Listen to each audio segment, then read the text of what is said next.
The Panasonic GH5 is out, and it's not just any other DSLR camera. 4K at 60 frames per second, 180 frames in Full HD, 10-bit, 6K photo mode, and the list continues. But what about the details?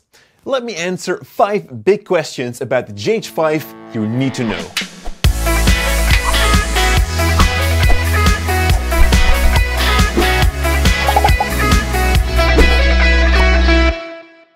Hey folks, Jordy here for Cinecom.net. If you follow me on Instagram, you saw that I asked you guys to pop any questions you might have about this camera. I picked out several of them, so let's have a look. First of all, the built-in stabilization. Let me start by saying it's awesome. If you have the Lumix lenses as well, you get dual stabilization, but you don't have to. The camera body has a sensor stabilization, meaning you can adapt any lenses to it and still enjoy this feature. It's not a steady cam or anything like that, but it will help with small bumps. So it's perfect for handheld shots when you're standing still. I found out the best way to hold the camera is by the lens and not too far back. You want to make sure that the vibrations are taken by the body and not the lens. The next question is about autofocus and lenses. So these are 2 questions at once. First, autofocus. But I have no idea how that works in the GH5.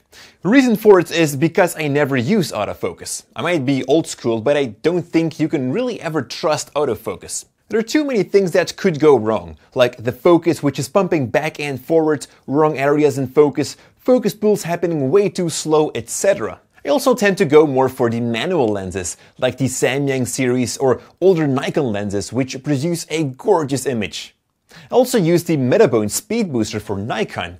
What I'm getting is an aperture ring on the adapter and no internal contacts. This means the GH5 can't communicate with the lens. And I find this the best way. Many people with a Metabone speed booster for Canon lenses complain that their camera freezes, and that's a software issue that will get fixed in the future, but something like that will never happen with my lenses. I can also adapt any Nikon lens to it. There will never be a compatibility issue.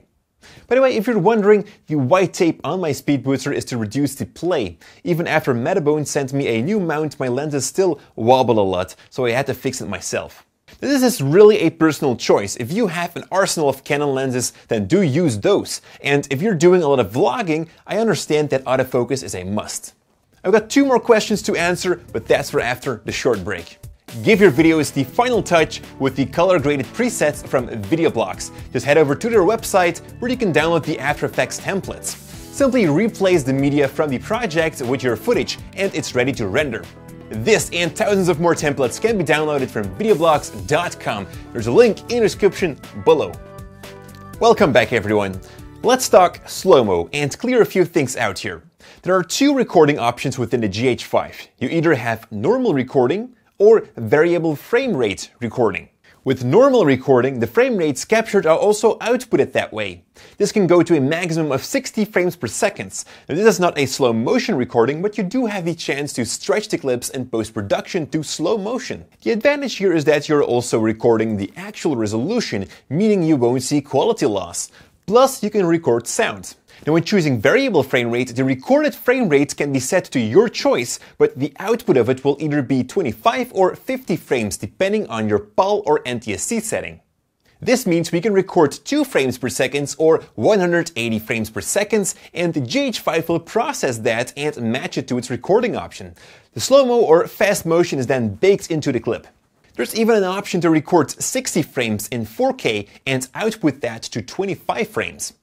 Be, however, aware that the quality of your clips will decrease the more frames per second is chosen. Also, no sound is recorded here. And this brings me to the last question. Which features I find the most impressive? Well, aside the mainstream features, here are 3 minor features I find amazing. First off is Synchro Scan. If you're filming LED lights or an old TV or a projector that could flicker, well, with Synchro Scan you can synchronize your shutter speed to the frequency of that light source, removing the flicker. Next is 6K photo mode. In reality you are getting a 6K resolution, but at a 4:3 aspect ratio. If you need to digitally zoom in post, then this is the way to go. You're getting an extreme detailed image out of that. And finally is the LUT import feature. You do need to have V-Lock activated, but what it allows you to do is import a custom LUT into the GH5. You can then see the look already applied on your monitor, but you're actually recording in V-Lock. I'm still waiting for my vlog license to arrive, but I found a great guide from Cool HD Films that explains you all the details. You can find a link to it in the description below. I'm planning to make an in-depth review after some months of using the GH5.